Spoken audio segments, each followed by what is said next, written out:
I think we can start, and if anyone's remaining, you can just tell them to join in. So today we'll be studying the first system out of the multiple systems that I gave an overview of the last time we had a lecture. So we'll be starting off with the cardiovascular system. It is very easy to learn, which is why I've picked it to be taught first. So आपको ऐसे लगेगा कि हाँ चलो हमें भी कुछ आता है, because it has relatively less organs to be studied. एक ही master organ है उसमें, heart. Heart and veins and stuff, which we will see as we progress with the lecture. So, cardiovascular system includes the heart, blood vessels, which carry the blood, and the blood. So, basically heart, blood vessels, and the blood. So, ये cardiovascular system के 3 components है, right?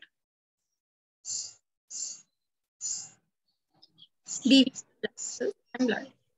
तो अभी ना heart का ये जो हमारा फंक्शनिंग है ना, ये काफी कॉम्प्लेक्स होता है. By what I mean is, as you can see, the heart is actually 2 pumps, right? The right pump and the left pump. The right side pump, it gets deoxygenated blood from the body. मतलब हमारा जो right side है heart, वहां से हमारे पूरी body में से जो blood use हो चुका है already, it comes back to the right side of the heart.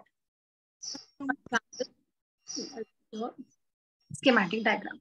Okay, so this is the right side of your heart, and this is the left side. The upper 2 chambers of the heart are called the atrium or the atrium. So this is the right atria, this is the left atria, and the lower 2 chambers are called ventricle. Upper. Okay, तो right atria में ना सारी आपकी पूरे body से जितना भी जो भी ब्लड है जो यूज हो चुका है already, which means it is deoxygenated, right? So basically वो यहाँ आता है from the entire body, and this make it blue. Okay, for deoxygenated blood. So this deoxygenated blood it कम,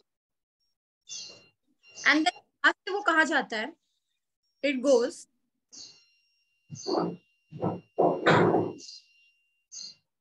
तो यहां से आने से it goes into the right ventricle.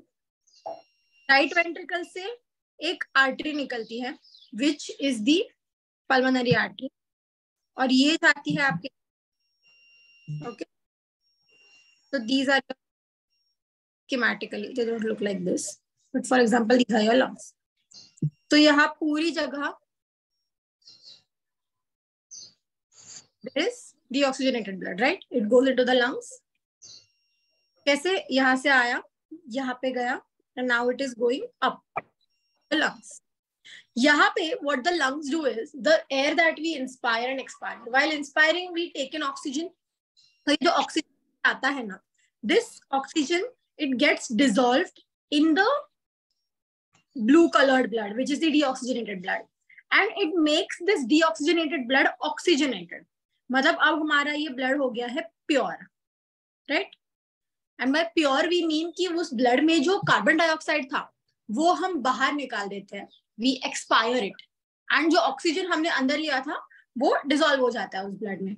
Okay, तो अभी now this has become red यहाँ से, after it got the oxygen from the air that we had inspired into the lungs. Now यहाँ से it goes into the left atrium. ठीक है, so this blood is red because it is oxygenated. Left atrium से it will go into the left ventricle, और यहाँ से अब it goes into the entire body. पूरे बॉडी में जाएगा ये.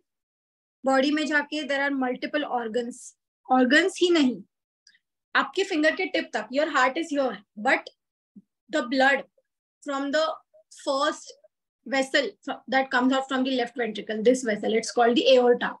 यहाँ से वो पूरे सारे organs को सप्लाई करता है, सारे आपके एंड तक. it gets divided into capillaries, जो मैं आगे आपको बताऊंगी, and then again it collects the deoxygenated blood from different parts of your body, and it forms veins which ultimately go and join this one vessel, which is the vena cava, which brings back the deoxygenated blood to the right atrium, which again goes to the right ventricles, which goes through the pulmonary artery into the lungs, gets purified, goes to the left atrium, comes to the left ventricle pumps it through the aorta to the entire body.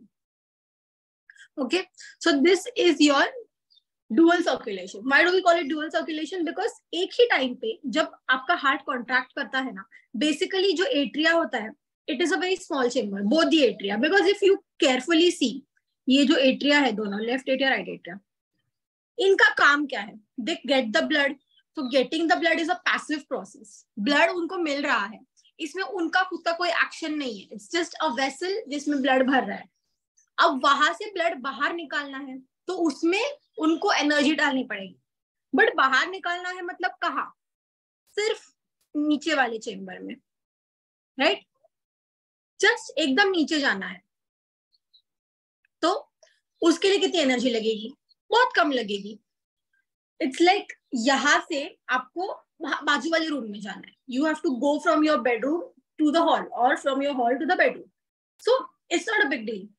But ये जो right ventricle है, right ventricle को forcefully pump करना है, क्योंकि right ventricle को वो deoxygenated blood यहां से ऑल द भेजना है, राइट? तो एक सेकेंड, मेरा आवाज मुझे ही सुनाई दे रहा है. आपका दूसरा जो डिवाइस है मैम, उससे अपना ऑडियो डिस्कनेक्ट कर दीजिए, so then it will not be, yeah.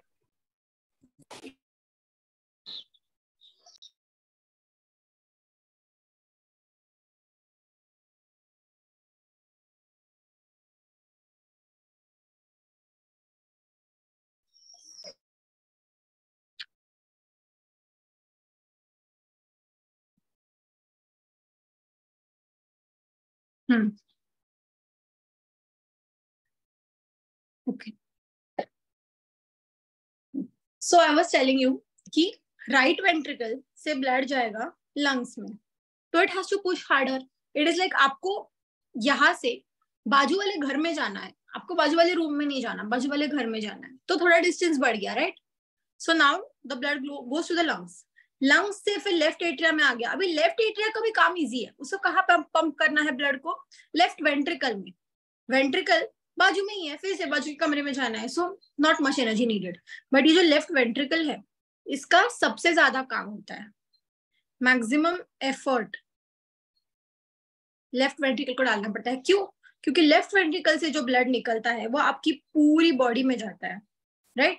मतलब एक चेम्बर का काम इतना ज्यादा है कि उससे आपकी पूरी बॉडी में ब्लड पहुंचाना, मतलब यहाँ से निकला हुआ खून आपके फिंगर टिप्स तक, आपके टोस तक भी पहुंचना चाहिए. इतने फोर्सफुली, मतलब यहाँ से बेसिकली आपको यहाँ से भागकर बाजू वाले सोसाइटी में जाना है, ऐसे हो गया. So it's a long distance. तो उसकी वजह से it has to do the maximum work, which is why it is the strongest ventricle, it is the strongest chamber.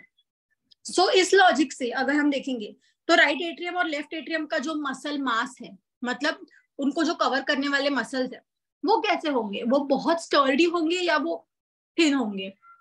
Thin होंगे, राइट? बिकॉज उनको इतना काम नहीं है. अभी जिसको ज्यादा बॉडी की मूवमेंट्स नहीं करता, बेसिकली उसका मसल मास कैसा होता है? नहीं होता, बिकॉज उसको नीड नहीं है. But if a person works out, if a person is an athlete, तो उसकी बॉडी की वो नीड है कि उसकी मसल्स ज्यादा हो. तो वैसे ही लेफ्ट वेंट्रिकल का जो मसल वॉल होता है वो सबसे थिक होता है आउट ऑफ दीज 4. क्यों? क्योंकि उसको सबसे ज्यादा काम करना है, उसको वो खून पूरे बॉडी में पहुंचाना है. As compare to other 3 chambers, left ventricle has the maximum work to do. Okay, तो ये कार्डियक साइकिल बहुत इंपॉर्टेंट है, क्योंकि this is basically how the heart functions. एक ही टाइम पे खून राइट वेंट्रिकल से लंग्स में भी जा रहा है और लेफ्ट वेंट्रिकल से बॉडी में भी आ रहा है. So it is called dual circulation. क्योंकि at the same time blood, जब हार्ट कॉन्ट्रैक्ट करता है मतलब क्या होता है? जो हम सुनते हैं धक धक, that is what the heart is contracting ना.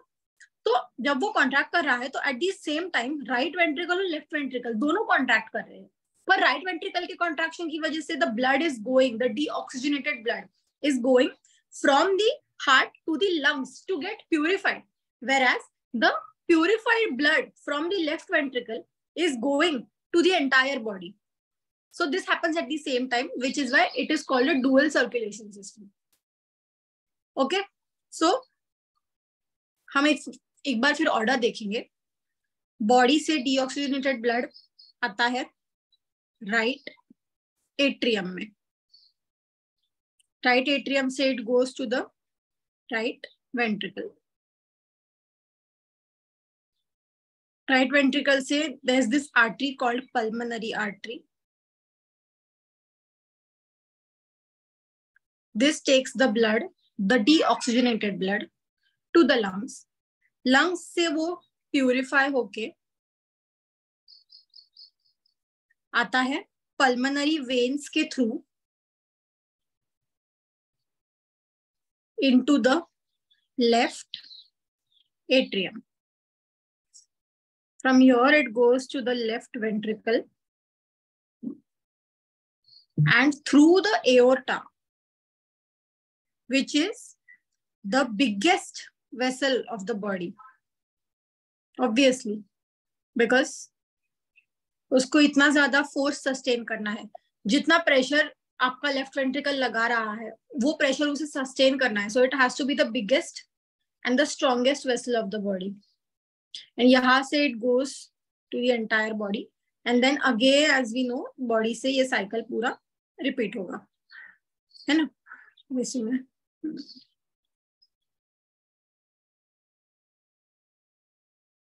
थोड़ा मेरा स्क्रीन छोटा है बट ठीक है. तो ये एक साइकिल बन गया पूरा. If you can remember this then your journey will be very easy because ये ऐसा ही होता है.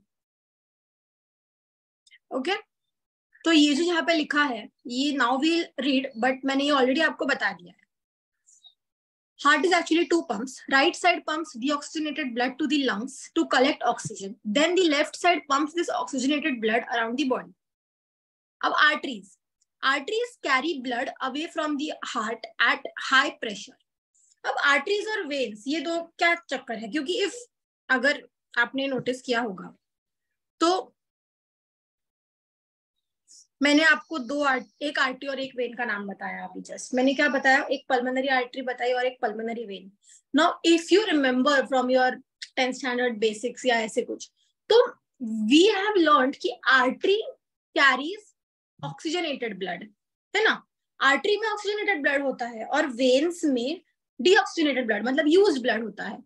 तो यहाँ पर तो मैं बोल रही हूँ कि राइट वेंट्रिकल से जो ब्लड लंग्स में जा रहा है फॉर प्यूरिफिकेशन वो आर्टरी से जा रहा है. But how is that possible, क्योंकि आर्टरी में तो हमेशा ऑक्सीजनेटेड ब्लड होता है ना. So this pulmonary artery is an exception, क्योंकि दिस इज राइट कि हमेशा आर्टरी से ऑक्सीजनेटेड ब्लड जाता है, but this one exception is the pulmonary artery.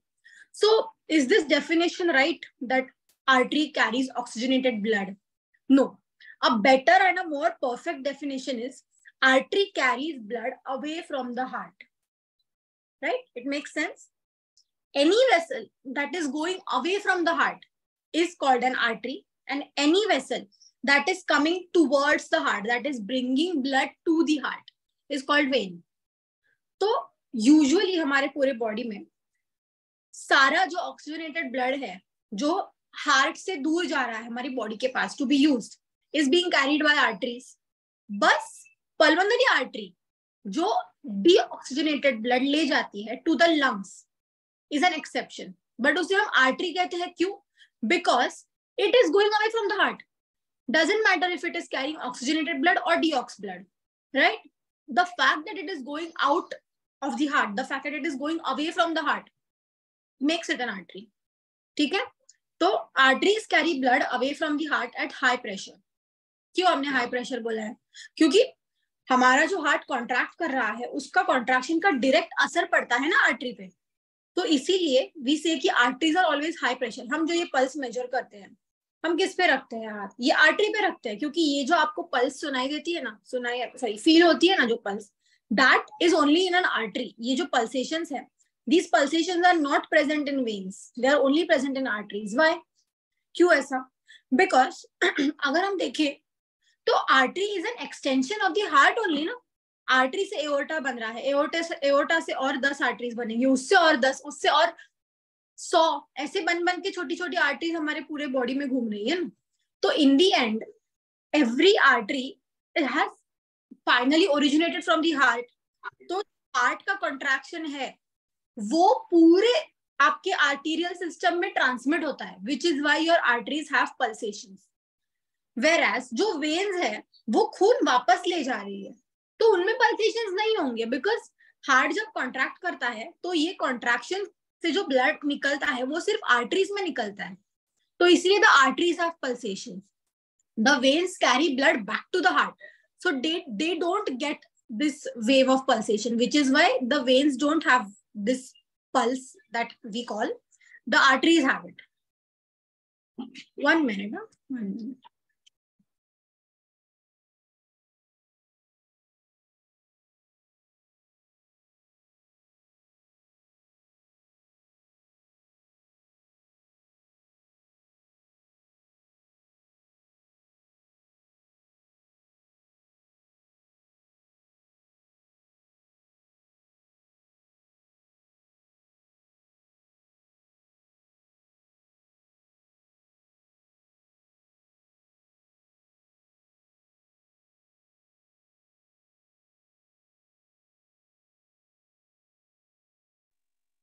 Yeah. Okay. So normally arteries carry oxygenated blood and veins carry deox blood. Pulmonary artery and pulmonary vein are the big exceptions to this rule. The arteries eventually split off into thousands of tiny capillaries, which take blood to every cell in the body. And the veins then collect this used blood and carry it back to the heart at low pressure to be pumped back again. ठीक है? So ये cycle आपको समझ में आ गई. And if anyone asks, मतलब आज के बाद अगर कोई आपको पूछे कि हार्ट का साइकिल, कार्डियक साइकिल कैसा है, तो you should be able to explain this to them in an easy way. Okay? So now we look at the heart as a whole organ. The heart is a muscular pear-shaped organ, size of a clenched fist. It is protected by the bony rib cage and located in the chest on the left of center. तो हमारा heart जो होता है वो हमारे इतने fist के बराबर होता है, and it is in the centre only. हम कहते हैं कि दिल राइट साइड लेफ्ट साइड में होता है, बट ऐसा नहीं होता. It is tilted to the right side, left side. It is not on the left side, it is in the centre, and it is protected by the rib cage. Heart divided into 4 chambers. Upper 2 are called atria, lower 2 are called ventricles. This we already know. Left side ventricle walls are the thickest. There is a septum dividing right and left side of atria and ventricles. There are valves between atrium and ventricle. अभी valves क्या होते हैं? ये valves का क्या चक्कर है? So as I said, ये हमारे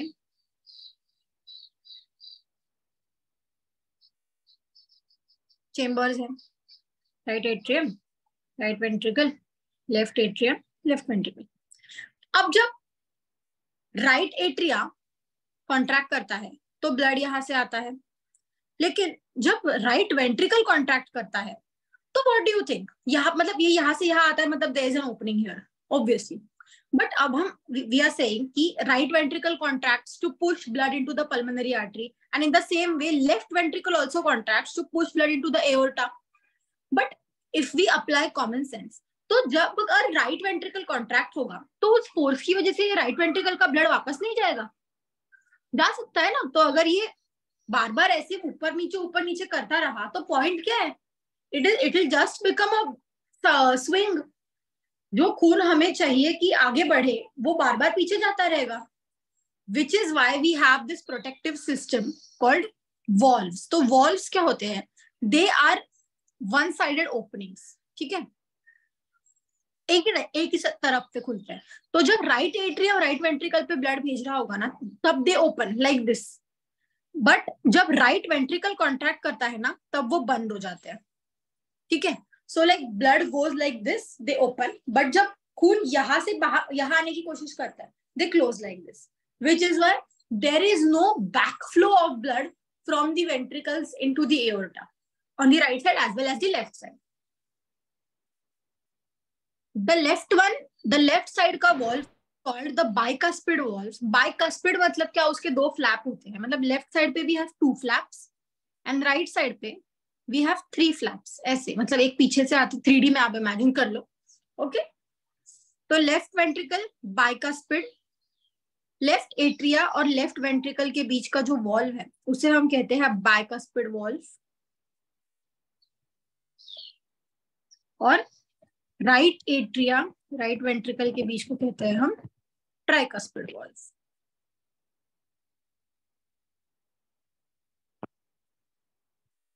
The left, okay, both open in the direction of the ventricle only, right? जो मैंने आपको समझाया, सिर्फ वेंट्रिकल के साइड पे खुलते हैं ताकि एट्रिया से वेंट्रिकल में ब्लड जा सके. उल्टी तरफ नहीं खुलते, ऐसे नहीं जाते वो, सिर्फ ऐसे जाते. ऐसे अगर चले गए तो इतना इतना ही इधर बंद हो जाते हैं वो, which is why blood backflow नहीं जाता वेंट्रिकल से एट्रियम में. There is a large artery called as aorta coming out of the left ventricle, right? जो मैंने आपको बताया, the biggest, this one, biggest vessel of the body, aorta.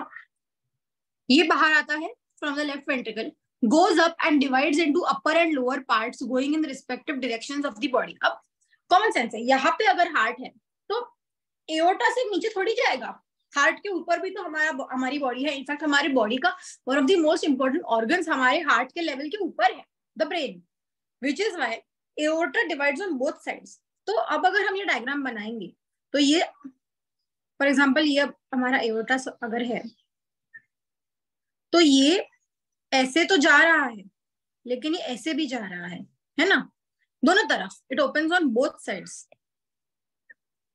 Like this. So ऊपर जाता है, it supplies the neck, the brain, and नीचे it supplies the rest of the body.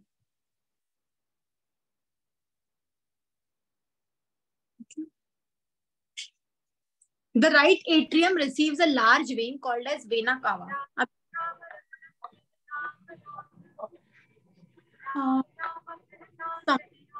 Not muted, तो उनका आवाज आ रहा है. ठीक है, बंद हो गई. ओके, सो या ये जो है दिस वेसल, ये क्या है? The one vessel that was bringing the deoxygenated blood, the impure blood from the whole body to the right atrium is called the vena cava. Vena cava. So ये दो होते हैं. अगर हमने कहा कि आर्टरी मतलब एओर्टा 2 पार्ट में स्प्लिट होते हैं, एक ऊपर जाता है एक नीचे, तो इन द सेम वे ब्लड भी 2 पार्ट से आएगा ना. क्योंकि प्रॉब्लम कैसा है, अगर हमारा हार्ट यहाँ होता तो सारा ब्लड नीचे से ऊपर आता, बिकॉज इसके ऊपर कुछ है ही नहीं. बट हमारा heart is in the centre. Our heart is situated not in the center, but like it is midway. It is somewhere in between the body. So ऊपर से भी तो ब्लड आएगा ना नीचे, और नीचे से भी ब्लड ऊपर आएगा, which is why there are 2 vena cavas. तो here just the way we have ये ascend, मतलब ऊपर जाने वाला भी एओर्टा है और नीचे जाने वाला एओर्टा भी है. In the same way, right atrium में we have 2 vessels entering. दोनों को वीना कावा बोलते हैं. ये होता है inferior vena cava because it brings blood from the area inferior to the heart, and ये होता है सुपीरियर वीना कावा, आईवीसी एसवीसी. ठीक है. Right atrium receives blood from vena cava. It also has upper and lower parts. Lower part of vena cava and lower part of artery coming from aorta pass through the diaphragm into the abdominal cavity and further divide to the legs. अभी हमने last time पढ़ा था कि rib cage को और मतलब बाकी के अपने जो ये है एब्डोमेन है, इसको डिवाइड करने वाला एक मसल होता है डायफ्राम. तो ये हमारा जो एओर्टा है ना, जो यहाँ से निकल के नीचे जा रहा है, it pierces this diaphragm. In the same वे जो इंफीरियर वीना कावा है, जो नीचे से सारा ब्लड ऊपर ला रहा है, that also pierces the diaphragm. अब अगर हम कॉमन सेंस से सोचेंगे तो और ऐसा क्या होगा जो डायफ्राम को पियर्स कर सकता है? जो डायफ्राम के थ्रू ऐसा कौन सा सिस्टम है और जो डायफ्राम के ऊपर भी प्रेजेंट है और नीचे भी प्रेजेंट है? एक तो सर्कुलेटरी सिस्टम है जो हर जगह प्रेजेंट है, तो वो पियर्स कर रहा है. जाते वक्त it is piercing with the in the name of the aorta, and आते वक्त it is piercing in the form of the inferior vena कावा. तो ऐसा और कौन सा सिस्टम है that you know is present even above the diaphragm and below the diaphragm? liver, someone is saying liver. I think you're being very specific, but if we are being specific, then it's a digestive system, right? जो हम खाते हैं, it goes from our mouth through the esophagus और stomach में. stomach कहाँ होता है? left side, यहाँ पे. तो esophagus जो है हमारा, that also pierces the diaphragm, right? Liver is a part of the digestive system, but it doesn't pierce the aorta. It is here. It is below the, doesn't pierce the diaphragm. It is below the diaphragm on the right side. Esophagus is the one.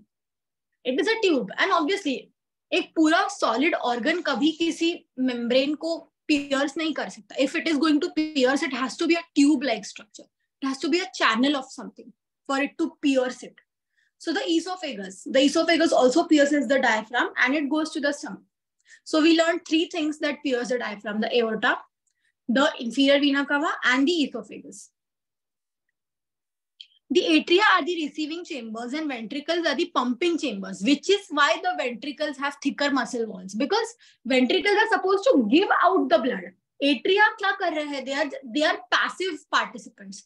They are just getting the blood. They're just collecting the blood. वो भेज कहाँ रहे हैं? सिर्फ नीचे अगले room में. Doesn't require a lot of effort. But ventricles are the one that are the pumping chambers. So इसीलिए the wall of the heart are made up of special kind of involuntary muscles called as myocardium. Myocardium has a rich blood supply, of course. The heart is encased in a tough membrane called as pericardium. तो मतलब अगर हमारा ये heart अभी, इसकी जो muscular wall है, heart's muscular wall is called the myocardium. और ये मायोकार्डियम को कवर करती है पेरिकार्डियम. ओके, पेरी मतलब आउटसाइड, मायो मतलब मसल. तो outside the heart pericardium, muscle of the heart myocardium. Myocardium is a very strong and involuntary muscle. Involuntary मतलब क्या? Not under our control. Last time we saw voluntary muscles, involuntary muscles. तो involuntary muscles मतलब हमारा control नहीं है हमारे heart rate पे. क्या हमारा कंट्रोल नहीं है कि हमारा हार्ट कब धड़केगा कब नहीं? Can we control the number of times our heart beats? Can we control the force with which our heart beats? No, it is involuntary. उसे सिग्नल मिल रहा है from the nervous system and there is an inbuilt system as well in the heart which produces these contraction stimulus. So we don't have any role to play in it. हम अपनी will power से हमारे heart नहीं रोक सकते. Basically, blood vessels are of three types: arteries, veins, capillaries. Capillaries are tiny blood vessels with very thin walls. So why do you think they have thin walls? मैंने आपको कहा कि जो ventricle है बहुत thick wall है. उसके बाद जो aorta निकलता है, that is also very thick walled. But जब वो divide कर करके finally becomes a capillary, हम वो क्या कह रहे हैं? It's very thin walled. तो why is it thin walled? क्योंकि यहां से बाहर अब गैसेस को आना है ना. ब्लड का काम क्या था? ऑक्सीजन कैरी करना, न्यूट्रिएंट्स कैरी करना. तो जब वो पहुंच गया है at the place where it is suppose to deliver this and take the waste and bring it back to the heart for purification, तो हमें दरवाजा तो खुलना पड़ेगा ना. अगर बहुत टफ कुछ होगा तो उसके थ्रू पास कैसे होगा? हमारा ऑक्सीजन हो, हमारे न्यूट्रिएंट्स, ये सारी चीजें पास नहीं होंगी ना अगर वो वॉल बहुत थिक होगी. तो इन द सेम वे जो कार्बन डाइऑक्साइड है जो प्रोड्यूस हुआ है और जो फेंकना है, जो वेस्ट प्रोडक्ट्स है, वो डिसोशिएट कैसे करेंगे if the wall is very thick? Which is why the capillaries are very thin walled blood vessels and they are the last of the blood vessels. मतलब आर्टरीज, बहुत सारी आर्टरीज डिवाइड होती है, arterioles बनते हैं, arterioles से फिर capillaries बनते हैं जो सबसे थिन होते हैं, और यही कैपिलरीज फिर जुड़ के वेन्स बनते हैं जो वीना कवा बनाते हैं, और फिर से वो वीना कवा राइट एट्रियम में जाते हैं. सो ये हमारा सिस्टमिक सर्कुलेशन हो गया. सिस्टमिक मतलब हमारी बॉडी में.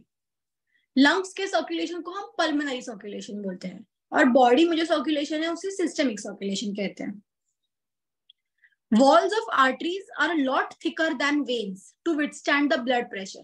ये मैंने आपको बताया कि जो आर्टरी है, it is in the end an extension of the heart, so it has to be thick walled because it has to sustain the pressure generated by the left ventricle. But contrary to that, veins का कैसा है? They are thin walled because उनका passive process है. उनको बस भेजना है. Artery wall is made up of 3 layers. अभी ये वेन्स हैज वॉल्व्स इनसाइड. अभी वॉल्व्स हमने पढ़ा. अब I think it will be easy for you to understand कि यहाँ वॉल्व्स क्यों है. एज आई टोल्ड यू कि बॉडी से ब्लड वापस हार्ट में आ रहा है, पर फिर जो वेन्स में ब्लड जा रहा है, how is it moving? Is it moving in direction with the gravity? It is not. It is working anti gravity. जो आर्टीरियल सप्लाई है, it is relatively easy because वो डायरेक्शन ऑफ द ग्रेविटी, मतलब gravity का जो पुल है, it is favouring the direction of the blood flow in the arteries, whereas in the veins have to work against the gravity to reach to the heart, right? तो इसीलिए ये valves जो होते हैं, जैसे आप उस इमेज में देख लो और मैं यहाँ पे भी आपको ड्रॉ करके दिखाऊंगी, ये ऊपर की तरफ ब्लड जाता है, तो क्या गारंटी है कि ब्लड वापस नीचे नहीं आएगा? जैसे हमने हार्ट में देखा कि ब्लड वापस ऊपर नहीं जाना चाहिए कॉन्ट्रैक्शन की वजह से, वैसे ही इस केस में ग्रेविटेशनल पुल की वजह से ब्लड नीचे आ गया तो पूरा ब्लड तो नीचे ही रह जाएगा, फिर प्यूरिफाई ब्लड नहीं होगा तो प्रॉब्लम हो जाएगी बॉडी में. Which is why we have these valves in the veins as well.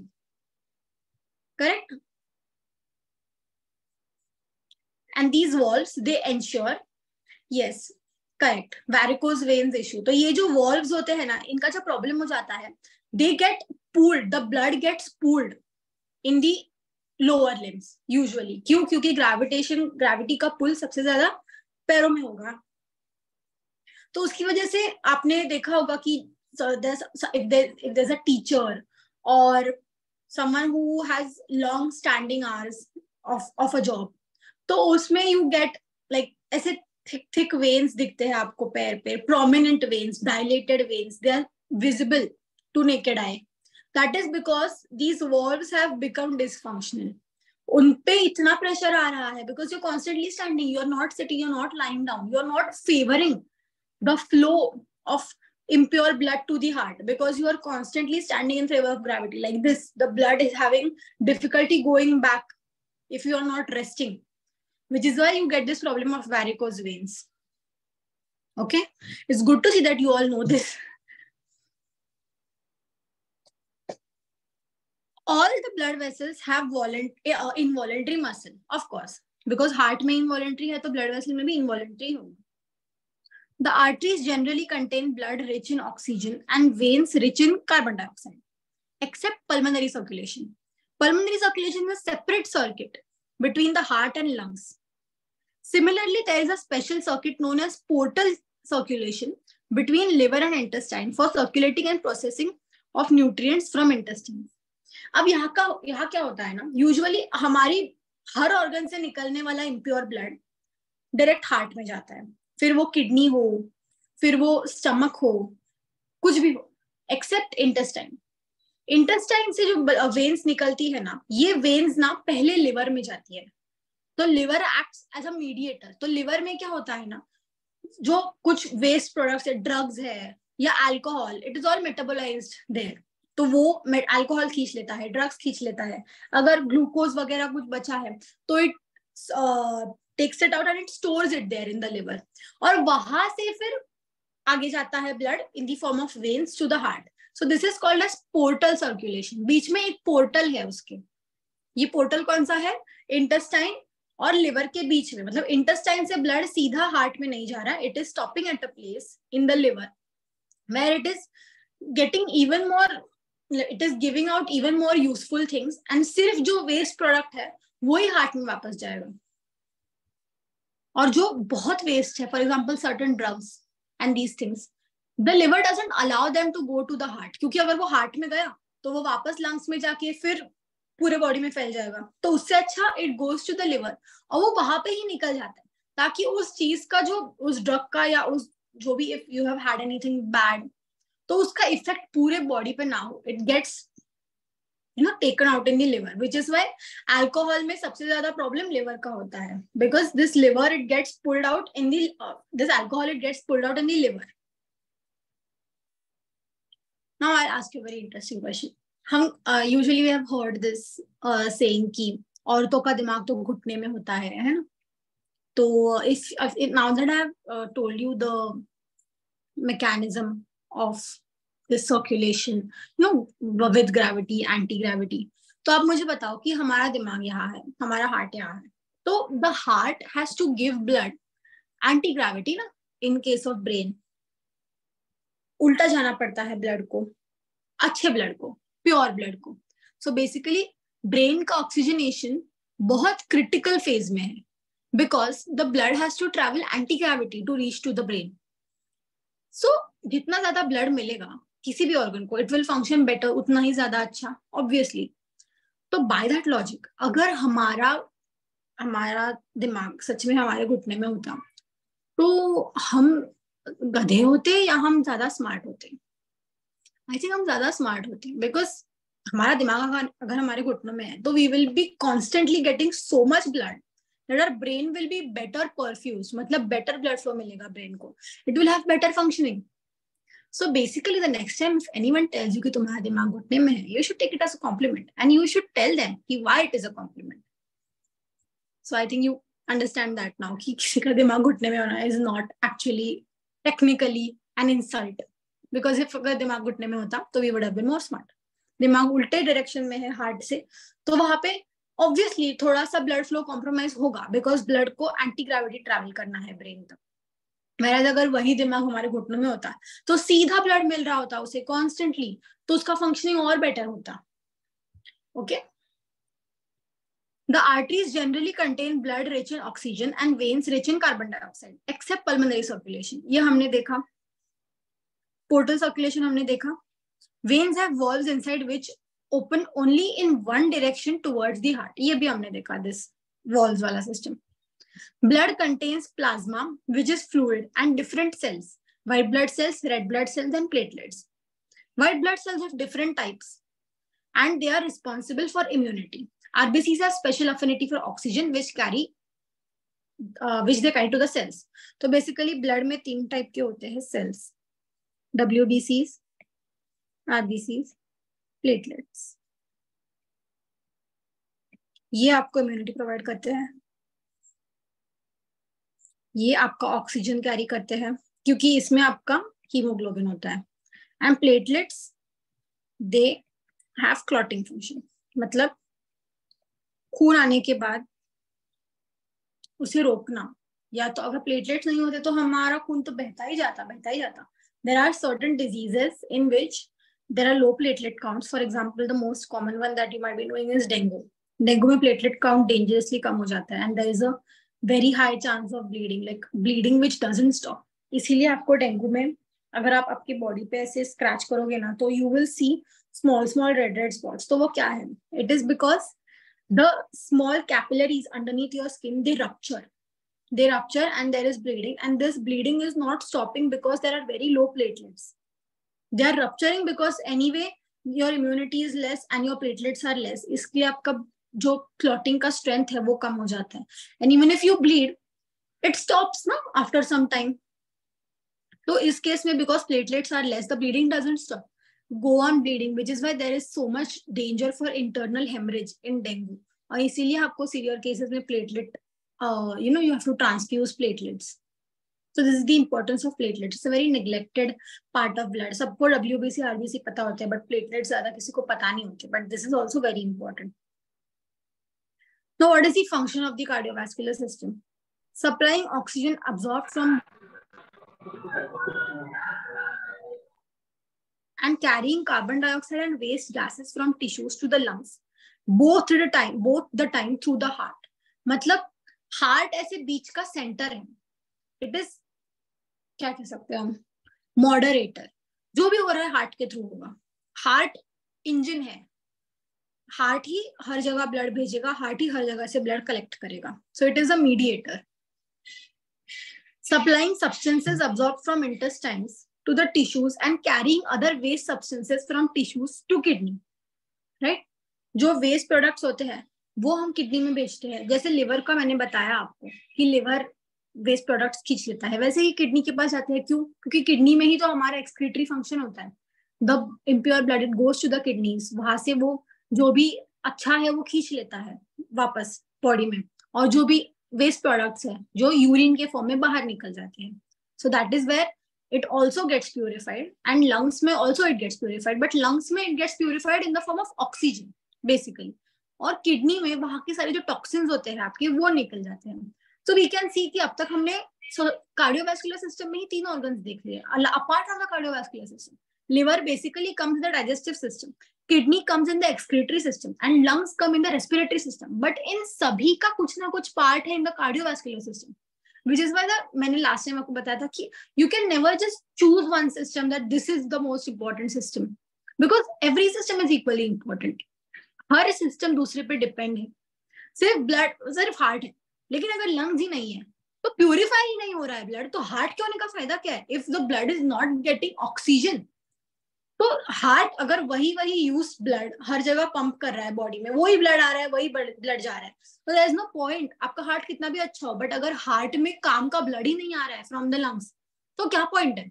अगर वो ब्लड किडनी में नहीं जा रहा है और किडनी वो जो टॉक्सिन्स है उससे बाहर नहीं निकाल रही है through the form of urine, तो क्या फायदा है? वही गंदा ब्लड फिर से सर्कुलेट होता रहेगा. इसलिए तो किडनी ट्रांसप्लांट हम इतना करते हैं. Why? Because kidney is equally important. सिर्फ हार्ट होके काम नहीं है. इनफैक्ट हार्ट तो मोटर है, सिर्फ उसमें पानी डालना है या कचरा डालना है ये डिसाइड करने वाले ऑर्गन्स कुछ और है. Heart is just a motor. उसका काम क्या है? बस भेजना. It doesn't have its own ये कि ये अच्छा है या बुरा है, मुझे आया है मैं आगे भेजूं. बट उसमें अच्छी चीज डालना, बुरी चीज बाहर निकालना, all these things they are done by different systems, and it's an integrated approach, or it's an integrated activity that the entire body performs. Regulation of water balance and maintenance of body temperature. अभी ये कैसे? maintenance of body temperature how? So मैं आपको बताया, आपके skin के ऊपर capillaries होती है, बहुत थिन होती है, और आपके ब्लड में पानी भी होता है. बॉडी इज 70% वाटर, तो हम बहुत पहले से सुनते आए हैं. सो क्या होता है व्हेन वी स्वेट? मैंने आपको लास्ट टाइम जैसे बताया था, व्हेन वी स्वेट ना, what exactly happens is this. ये स्वेट कहाँ से आता है? ये स्वेट जो होता है, it is basically coming from the capillaries. This water along with the salts, it is coming out on the skin through the skin pores, और उसकी वजह से कूलिंग हो रहा है बॉडी का. जब पानी, sweat is water only ना, so when there's a layer of water on your skin, it protects the skin from getting overheated, which is why we sweat a lot when it is hot, to maintain our body temperature. So regulation of water balance and maintenance of body temperature, this is done also by the circulatory system, जैसे मैंने आपको भी बताया. To carry hormones, endocrine system में we will study n number of hormones, but ये सारे hormones कैसे circulate होते हैं पूरे body में? तो through the cardiovascular system. Helps fight against the invasion of microorganisms, कैसे? in the form of WBCs. and physical barrier भी. ये जो arteries है, ये क्यों है ऐसे ही पूरे बॉडी में कहीं पे भी कैसे भी खून बह रहा है, ऐसे भी तो कर सकते थे ना. Our body could have been a pool of blood. ये इतने channels क्यों चाहिए? segregation क्यों? veins अलग, arteries अलग. why? हार्ट बस डाल देता ब्लड पूरे बॉडी में, जहां जाना है जाओ, जो करना है करो. बट नहीं, there are segregations. why? Because these walls of the arteries, of the veins, they provide physical protection as well against the microorganisms. और cellular protection तो है ही in the form of WBCs. Aids in healing of tissues. जितना ज्यादा blood flow है उस जगह पे, उतने जल्दी आपके टिश्यूज हील होंगे. कोई जख्म अगर है, लेकिन अगर वहां पे अच्छा ब्लड फ्लो नहीं है, तो वो जख्म भर के नहीं निकलेगी. Whereas अगर there is proper blood flow going to that place, तो it heals faster. इसीलिए जो डायबिटिक पेशेंट्स होते हैं ना, उनमें जब उन्हें देखो चोट लगती है, जो उन्हें हम कहते हैं कि आपने संभालना चाहिए खुद को. You shouldn't get hurt in diabetes. Physical ऐसे आपको अगर पैर को चोट लग गई या उंगली को चोट लग गई, तो ना वो जो चोट होती है ना, वो बहुत मुश्किल से भर के निकलती है. Why? Because in diabetes there is microangiopathy. जो आपके जो पेरिफेरल वेसल्स है ना, ये जो capillaries, they get dysfunctional. They don't function properly because of the high sugar levels, which is why when you get hurt, it takes a lot of time to heal, and it doesn't even heal most of the times. And छोटे से धक्के की वजह से भी disproportionate damage हो जाता है. मतलब आपको सिर्फ दरवाजे पे आपका जो टो है वो लगा था, लेकिन उसकी वजह से आपको इतनी बड़ी चोट लग गई and it is not even healing. So this usually happens in diabetes because आपका blood supply जो है ना वहाँ का, that is hampered in diabetes, which is why the healing is delayed. Okay, so this is the applied aspect of how the circulation helps in healing tissues. Pumping of the blood is necessary for the blood to reach continuously to the remotest cells in the body. Cardiac muscle is capable of contracting and initiating this contraction independently. Heart beats continuously from birth till death. These muscles have a direct, rich supply of blood through coronary arteries and their own regulatory mechanism. तो heart सबको blood supply करता है, but heart को कौन blood supply करता है? तो heart की जो वेसल्स है ना, उन्हें हम कहते हैं coronary arteries.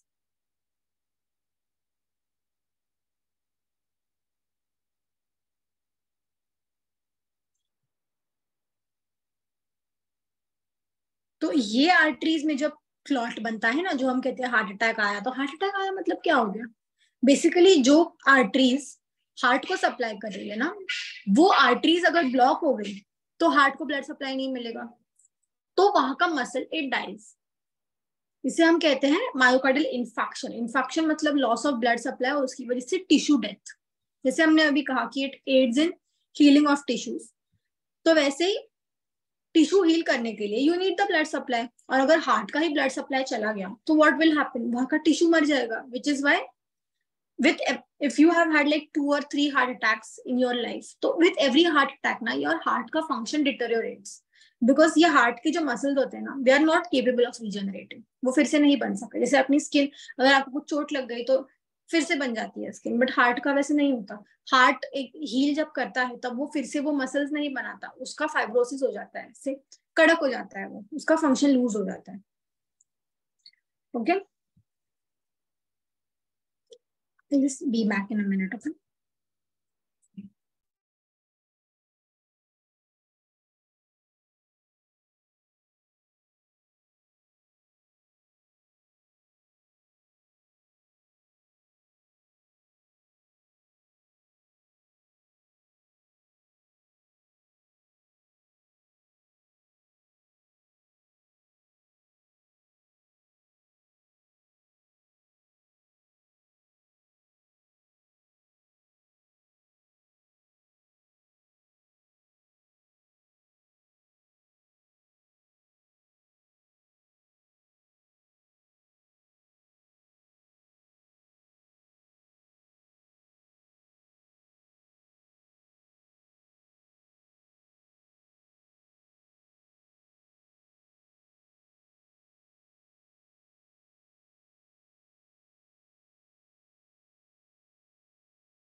Okay.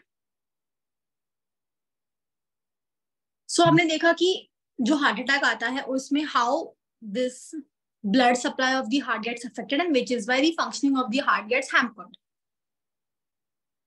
They are supplied by sympathetic and parasympathetic branches of autonomic nervous system which controls the heart rate automatically. जैसे मैंने कहा कि you cannot control your heart rate if you are angry, yeah, if you get very excited or if you're scared. For example, अभी हम जब हम बच्चे थे, अगर कभी मॉम डैड से पेपर छुपाया, मार्क्स छुपाए, तो कैसे धक धक होती थी. या अभी आपका आप एग्जाम दोगे एमए योग शास्त्र का, आपका रिजल्ट जिस दिन होगा तो एंजाइटी होगी, हार्ट रेट बढ़ेगी. तो आपको गुस्सा आता है आपके स्पाउस पे या आपके बच्चों पे या एनीवन, आपके दोस्तों पे, तो हार्ट रेट बढ़ती है. सो ऑल दीज इमोशंस ये कहाँ से आते हैं? ये हमारे ऑटोनॉमिक नर्वस सिस्टम की वजह से हमारे हार्ट को अफेक्ट करते हैं. व्हेन वी लर्न सीएनएस ना, वील लर्न कि कैसे there is autonomic nervous system which has 2 parts, sympathetic and parasympathetic. जो सिंपैथेटिक स्टिमुलेशन है ना, उसकी वजह से हार्ट रेट बढ़ती है, whereas पैरासिम्पैथेटिक में हार्ट रेट कम हो जाती है. पैरासिम्पैथेटिक सिस्टम कब एक्टिवेट होता है? When you are relaxed, when you know you are listening to some nice song, it's raining outside, or when you are at rest, तब आपकी हार्ट रेट एकदम अच्छी है. when you are peaceful, when you are not stressed out.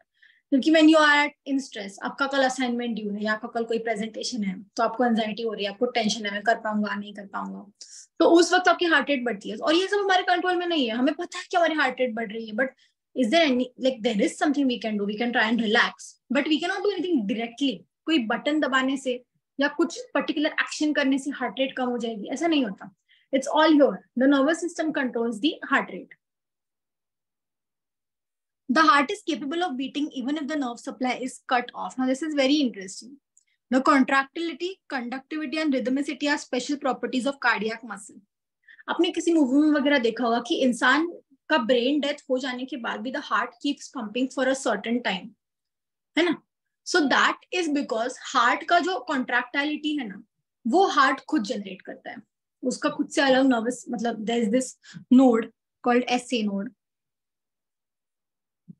यहां से आपकी heart beat arise होती है. इलेक्ट्रिकल इम्पल्स, मतलब heart beat is basically an electrical impulse. तो ये इलेक्ट्रिकल इम्पल्स आपके एसए नोड से जाती है एवी नोड में. You don't have to know this but I am just telling you. AV node से it goes to the bundle of His, then to the Purkinje fibres.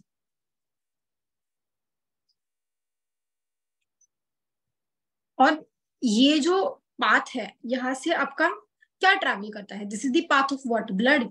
No, मतलब इस ये SA node से AV node से bundle of His क्या जा रहा है, ब्लड जा रहा है, नहीं, इलेक्ट्रिकल इम्पल्स जा रहा है. सो बेसिकली हमारा हार्ट इलेक्ट्रिकल इम्पल्स प्रोड्यूस करता है. इसलिए you must have heard of this device called pacemaker.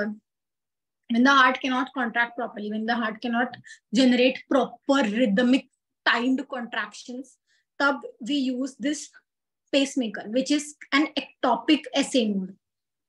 It's an artificial SA node. SA node क्या है? It is the, क्या बोल सकते हैं उसको? It is the generator of electrical impulse of the heart. So we called it an artificial SA node. वो SA node का काम करता है, मतलब क्या करता है, वो सही टाइम पे इम्पल्स आपके हार्ट में भेजता है ताकि आपका हार्ट एक नॉर्मल हार्ट की तरह फंक्शन करे. If there is any abnormality in the electrical conduction of your heart. Normally heart beats at the rate of 70 to 80 times a minute. 70 to 80 per minute. ये आपका हार्ट बीट है. Average if you take then it is 72 per minute. जो athletes होते हैं उनमें resting heart beat कम होती है, like it is around 55 to 60 या 65 ऐसे कुछ होती है इन एथलीट्स. जिनको अनीमिया होता है उनकी हार्ट रेट ज्यादा होती है, it's between 80 to 90 per minute. Anaemia मतलब क्या, रिड्यूस्ड हीमोग्लोबिन. तो हीमोग्लोबिन कम है तो हार्ट रेट क्यों ज्यादा, बिकॉज ब्लड की क्वालिटी खराब है. Blood is not able to carry oxygen अच्छे से because there is less haemoglobin. तो अगर क्वालिटी खराब है तो हार्ट क्या करता है, क्वांटिटी बढ़ाता है. क्वांटिटी बढ़ाने के लिए वो क्या करेगा, और फास्ट कॉन्ट्रैक्ट करेगा, और फास्ट कॉन्ट्रैक्ट करेगा. For example me, I am anaemic. So if you check my pulse now, at this point I am resting, I'm not doing anything, I'm just talking to you. My pulse will be around 80 to 90 because I am anemic, so my hemoglobin is less, so the quality of my blood is thoda kam. So to compensate for that, the quantity of blood that is reaching to the area has to be increased because the quality is less. Okay. There's a center situated right behind the right atrium called as SA node, the one that we saw. ये right atrium में होता है. SA node is situated in the right atrium. जो हमने देखा right atrium में क्या आ रहा था अपना, vena cava, impure blood, from where the impulse is generated to contract the heart, which is conducted throughout the heart muscle. There is a phase of relaxation after every contraction which gives rise to heartbeat. Now this is very important. Why relaxation is important in the heart and in real life? आपका heart contract करता है तब क्या करता है, blood बाहर भेजता है. पर ब्लड बाहर भेजने के लिए ब्लड आना तो चाहिए ना, अगर कुछ है ही नहीं तो भेजेगा क्या. सो वो ब्लड अंदर आने के लिए the heart has to relax. तो ये जो रिलैक्सेशन फेज होता है ना, इफ यू सी ना, if we go into the technical things ना, टोटल 0.8 सेकेंड की एक हार्ट बीट होती है, वन हार्ट बीट. इसलिए if you multiply this 0.8 into 60 ना, कितना होता है, comes to 72, which is why यहाँ से ये 72 आता है average, because average duration of one heart beat is 0.8 seconds. अब इस 0.8 seconds में से 0.3 seconds is the contraction time. of the heart and 0.5 seconds is relaxation. इसका मतलब क्या? हार्ट कॉन्ट्रैक्ट करता है बहुत कम टाइम के लिए, only 0.3 seconds, but relaxation time उसका ज्यादा है, 0.5 सेकेंड्स. सो दिस मीन्स कि for a efficient contraction the heart has to relax properly, otherwise it will not be able to contract. अगर contracted ही है, sustained ही है, अगर relax ही नहीं कर रहा है, तो with time उसका contracting power कम हो जाएगा और उसका efficiency भी कम होगा. क्यों? क्योंकि वो relax नहीं कर रहा है. तो blood को आने के लिए जगह ही नहीं है. अगर blood ही नहीं आ रहा है तो वो भेजेगा क्या आगे? Which is why relaxation is so important. So I think this, I haven't given you any life lessons in today's lecture because it is a very all of these lectures from now on are going to be very anatomically based, and I have to focus more on the anatomy because that is new for you. But these life lesson things, it's like, it's a subjective thing. I am telling you something and suddenly you can get an epiphany. So I can apply in my real life.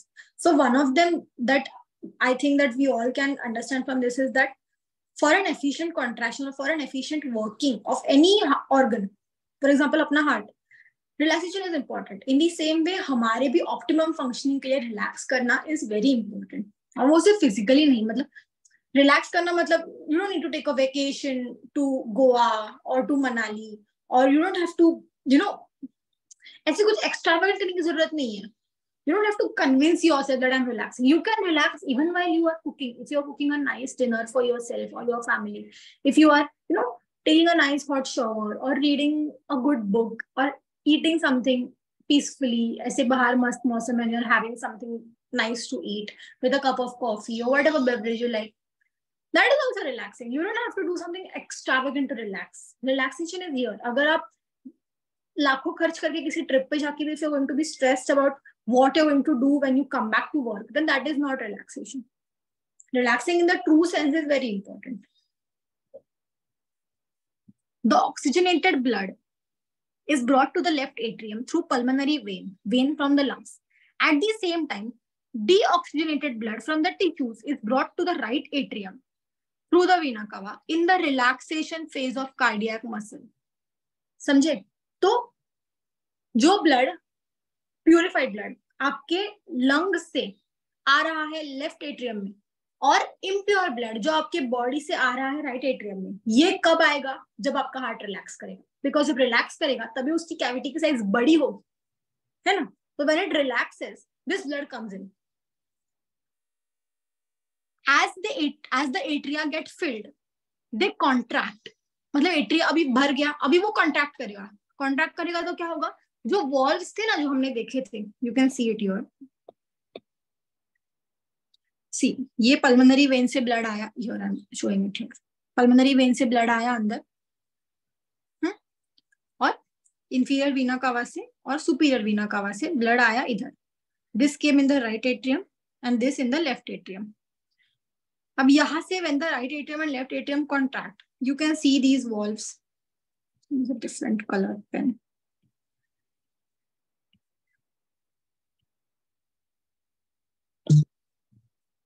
You can see these valves here. जब right atrium contract करेगा तब ये valves खुलेंगी. Right side के valve को हम क्या कह रहे थे? Tricuspid valves. ब्लड आएगा यहाँ पे. ये क्या है आपका? Right ventricle. In the same way left atrium भी राइट एट्रियम के साथ ही कॉन्ट्रैक्ट करेगा. ब्लड आएगा यहाँ इन दी लेफ्ट वेंट्रिकल. अब क्या लिखा है यहाँ पे? valves open to send the blood to the respective ventricles.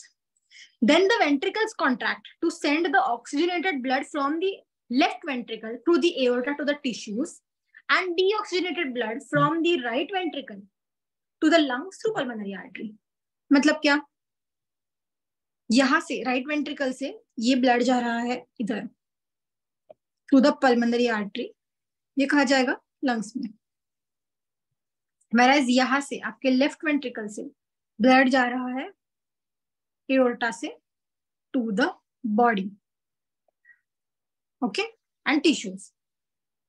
I will rub this off. If you want, you can. This is a very fancy drawing, but जो मैंने initially draw किया था ना diagram, I'll draw it once again properly, like after the lecture is over, and I'll send it to you on your group.